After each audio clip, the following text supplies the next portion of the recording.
Olá, gente, tudo bem com vocês? Eu sou a Amanda Marreiro, eu faço parte do programa de educação tutorial de Humanidades e Letras da Unilab. Eu curso História nessa mesma instituição e eu estou aqui hoje para dar a segunda parte da aula sobre ditadura militar para vocês. Ditadura militar. Pontos importantes, né? Coisas importantes antes da gente dar essa iniciada.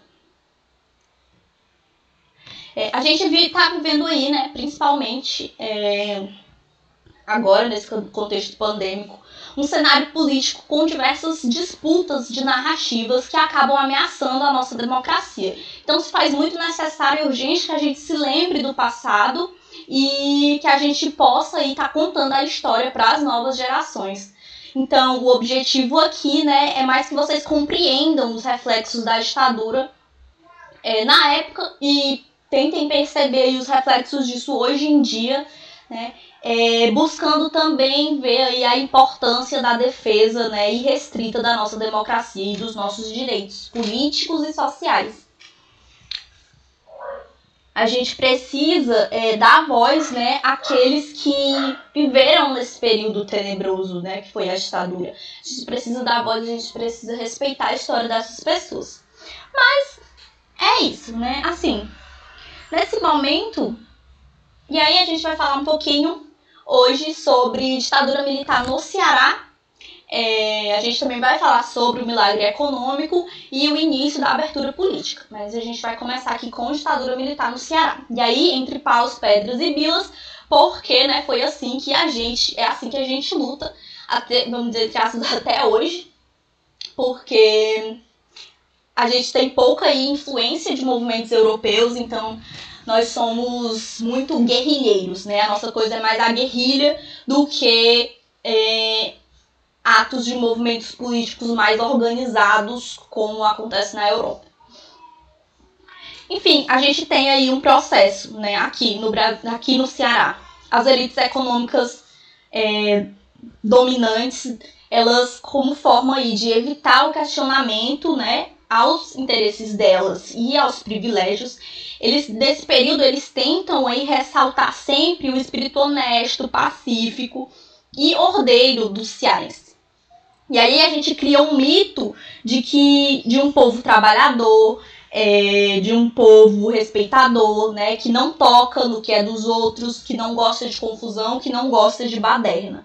Porque, afinal, o Ceará seria o quê? A terra da luz. Então, é o berço da liberdade, né? É o local dos vaqueiros, dos pescadores, dos agricultores e também dos operários. Então, e aí, apesar dessa falta de recurso, apesar das nossas dificuldades, da miséria por causa da seca, a gente sempre tenta aí, né, pensar e esperar por dias melhores. Então, as elites, elas criam essa visão pacifista, né, e cordial sobre o Ceará, que não tem atrito, que não tem conflito, não tem luta e não tem movimentos sociais. Só que isso não se sustenta quando a gente vai analisar, né, a nossa história. Mas, no geral, o que aparece aqui, o Ceará ele fica muito a miúde, ele fica muito encoberto, né, nesse período, porque houve aí essa pacificação da nossa sociedade, houve essa pacificação do povo cearense para tentar aí, né, aumentar o poder dessas elites e manter esse poder. Mas assim, em meio aí, né, em meio ao caldeirão, em meio a esse caldeirão aí de político e cultural, né, desde os anos 60, que é o período, né, ditatorial, a gente tem vários cearenses, né, que tiveram aí a ousadia de empunhar uma arma, né, num sonho aí de derrubar o sistema, principalmente o sistema capitalista, porque eram mais pessoas do Partido Comunista. O Partido Comunista ele tem, nesse período, muita força aqui no Ceará. Então, a gente tem aí, né, as pessoas têm esse sonho aí de derrubar esse sistema capitalista e possibilitar a criação de uma sociedade diferente, mais justa, digna, né, para os pobres e para os excluídos também. E aí tudo isso seria aí uma etapa, né, de transição para uma implementação do socialismo no Brasil. Mas, assim, né, é isso, assim, meio que o que o Partido Comunista pensa. E aí os militares desses grupos, eles realizaram muitos treinamentos militares, eles praticaram assaltos, que eles chamam de... Eles chamam de ações de expropriação da burguesia, né? É expropriação, não é assalto. Eles também travaram muitos combates, né, contra o Estado. Eles cometeram erros e também assassínios. Eles tentaram aí viver perigosamente, né? Porém, eles foram mortos, derrotados, torturados e esquecidos pela nossa corrente historiográfica mais conservadora, né? Porque a gente não fala dessas pessoas. Mas, assim, é importante a gente saber que houve sim guerrilha, que houve sim luta aqui no Ceará. Isso aqui é mais um resumo, né? Não é uma aula sobre história do Ceará nem nada. Enfim. E aí a gente tem um período muito importante aqui, que é maio de 1968. Por quê? Né? Nesse período está acontecendo, principalmente no mundo no geral, está acontecendo muitas manifestações. Né? E aí a gente tem esse ano e esse maio como um dos anos mais turbulentos da história cearense. Aconteceram muitas greves, muitas passeatas, muitos confrontos entre a polícia e a oposição. E as primeiras ações armadas, né, da esquerda também aqui no estado não chegaram a ser noticiadas essas ações pela empresa, né, pela imprensa. Boa parte dessa agitação ela é promovida por ativistas da esquerda vinculados aí a organizações que comandavam o movimento estudantil na segunda metade dos anos 60.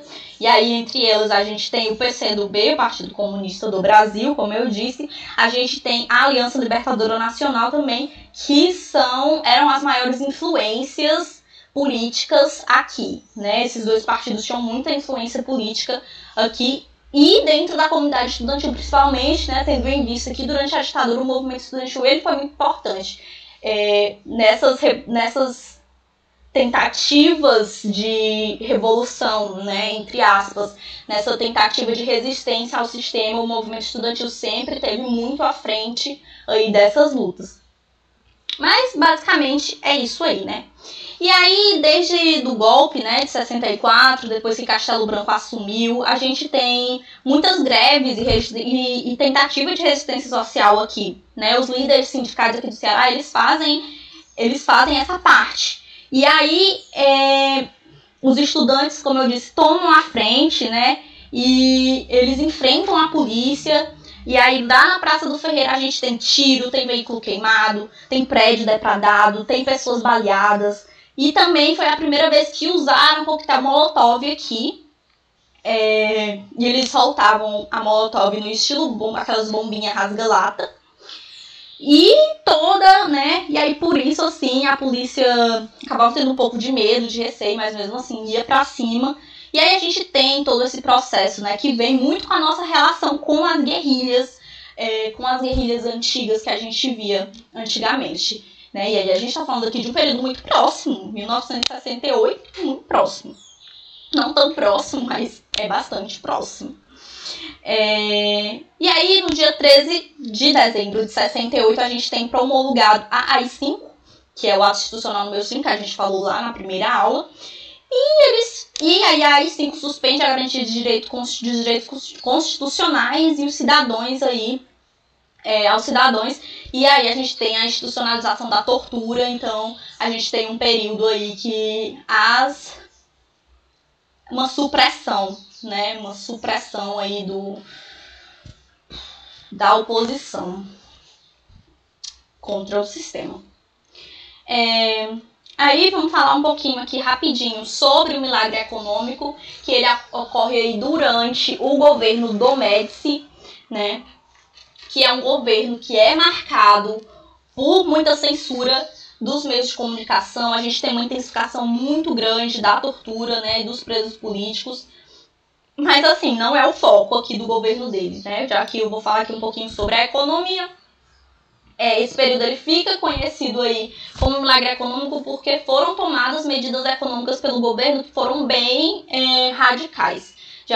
de alguma forma. A gente tem uma restrição do crédito, um aumento das tarifas no setor público, a gente tem a contenção dos salários e direitos trabalhistas, o que a gente, por exemplo, tem um aumento da carga horária de trabalho e o salário só diminui ou estanca, né? Esse salário ele não fica proporcional. E por conta disso a gente acaba tendo uma redução na inflação. Só que esse milagre Mas aí, durante esse período, a gente tem um PIB que sobe aí 10%, o que é muita coisa, né? E a gente tem grandes investimentos na infraestrutura, o que é muito bom para o país. Só que esse milagre econômico, ele acabou deixando uma dívida externa muito grande para o país, né? O que seria mais ou menos equivalente a 1,2 trilhões de dólares. Quando em 2017 a dívida era de 37,36 bilhões, então ela deu uma reduzida em 2017, mas a dívida continua aí, né? Tá em processo. E esse milagre econômico ele acabou gerando, na realidade, uma dependência, né, brasileira por empréstimos externos nesses anos aí que se seguiram. Além de que ele foi acompanhado de muita desigualdade de renda, ou seja, a riqueza ela acabou se concentrando ainda mais na mão dos ricos e a população que era pobre, né, acabou aí teve a sua situação econômica e social ainda mais precarizada. E aí, ainda mais no ano de 1973, a gente tem uma crise internacional do petróleo, o que faz com que o preço do combustível suba. Então a nossa inflação ela começa a subir também, então ela sobe muito.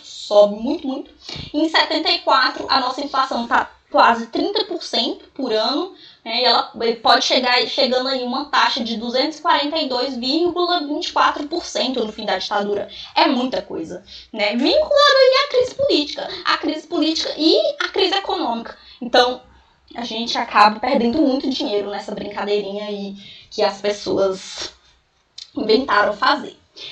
Mas, enfim, vamos falar aqui um pouquinho sobre resistência, né? A gente tem durante 64 e 68, que é antes da promulgação do AI-5, marcado, né, um período marcado por muitas manifestações. A gente tem a Frente Ampla, que ela surge aí com muitos políticos, com muitos ativistas, com muitos cantores, artistas, né, que se unem à Frente Ampla para lutar contra a ditadura. Mas aí a gente tem a promulgação do AI-5 e aí meio que tudo se acaba por conta da institucionalização da tortura. Alguns, né, músicos e compositores que ficaram muito famosos nessa época por fazerem músicas contra a ditadura, né, que acabavam passando. A gente tem o Chico Buarque, o Vinícius de Moraes e o Gilberto Gil.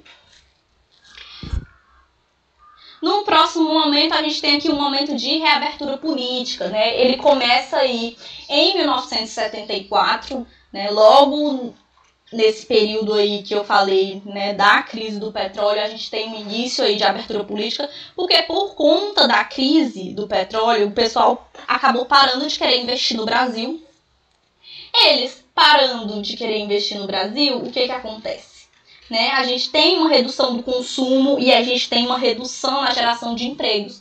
Então, o governo militar ele acaba perdendo apoio, ele começa aí um processo de perda de apoio. Então, o próximo ditador que vai para o governo é o Geisel e ele começa aí um processo de abertura política lenta, gradual e de forma segura, né? O que significa aí uma transição para o regime democrático. Só que a gente continua aí na manutenção da oposição e dos movimentos, né, populares, eles continuam excluídos dos processos da sociedade e essa transição acabava porque, e aí essa transição ela também começa porque está começando aí um desgaste, né, da população em relação às forças armadas por conta dos anos de repressão, violência e etc. Só que eles continuam aí violando os direitos humanos, né? Mesmo nesse início de abertura política. A crise econômica ela também se agrava e em 78 alguns operários aí iniciam um ciclo de greves aqui no Brasil. Diante dessa situação, a população ela acaba se revoltando muito contra o sistema, né? Surgem muitos movimentos contrários à ditadura. E quando também em 78 a gente tem aí a revogação do AI-5 e de outros, né, decretos-lei, que são os atos institucionais, alguns acabam sendo tirados, né? E aí como principal, a gente tem o AI-5, que ele é revogado nessa época. E o nosso PIB, ele diminui, mas mesmo assim, né, ele diminui um pouco, porque na época do milagre econômico estava 30%. A questão da inflação, e agora o nosso PIB atinge 23,3%, né? Mas, enfim, algumas coisas foram construídas aí durante esse período de reabertura política. A gente tem a Transamazônica, a Ponte do Rio de Terói, as usinas nucleares de Angra e a hidroelétrica de Itapuí. Essas quatro indústrias multinacionais, elas foram construídas aí durante o período ditatorial. Aí depois disso, depois desse governo, depois desse início, a gente vem um cara e ele fala assim, não, tá bom, né, eu vou fazer uma lei aqui, já tá abrindo mesmo, já tá em período de abertura política, já vão abrir para provavelmente uma democracia, então eu vou fazer o quê? Eu vou excluir os condenados por atos terroristas, os guerrilheiros, mas também os agentes de repressão policial e militar responsáveis por violação aos direitos humanos, como torturas e mortes. Ele excluía essas pessoas condenadas. Ele não pode mais condenar, não, infelizmente não podemos mais condenar essas pessoas porque eu quero. Então a gente tem aí, né, reparação histórica não acontece. Mas enfim, a gente tem aí essa lei da amnistia que é polêmica até hoje, né, apesar de depois ter acontecido como é o nome?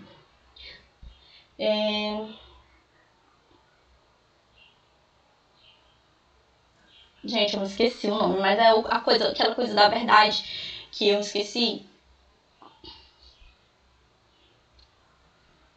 A abertura política, a lei da anistia, ela ainda é uma polêmica, né, até hoje, mas sigamos. Quando em 1983, a população ela se mobiliza aí para a realização de eleições diretas para presidente, né, só que essa demanda não é atendida, né, e Tancredo Neves é eleito aí por voto indireto. E a população ela só vai votar mesmo para presidente em 1989, né? E aí a população tem esse direito aí de votar para presidente. Contudo, Tancredo Neves não assume, quem assume é o José Sarney, e aí a gente começa o período de redemocratização. Bem, gente, essa foi a aula, espero que vocês tenham gostado, espero que vocês tenham entendido tudo, né? Outra coisa, partidos políticos que surgiram aí durante esse período de reabertura política, né? Vocês podem ver aqui alguns partidos que a gente conhece, o Partido dos Trabalhadores, o Partido Democrático Social, o Partido do Movimento Democrático Brasileiro, né?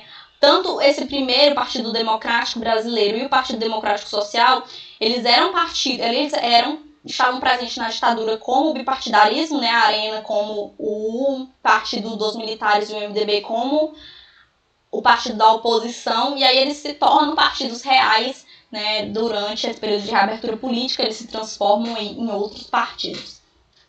Mas é isso. Bons estudos para vocês. Qualquer dúvida, manda lá no direct do Instagram ou comenta aqui, né? Diz pra gente também o que é que vocês querem ver. Um beijo e até a próxima aula.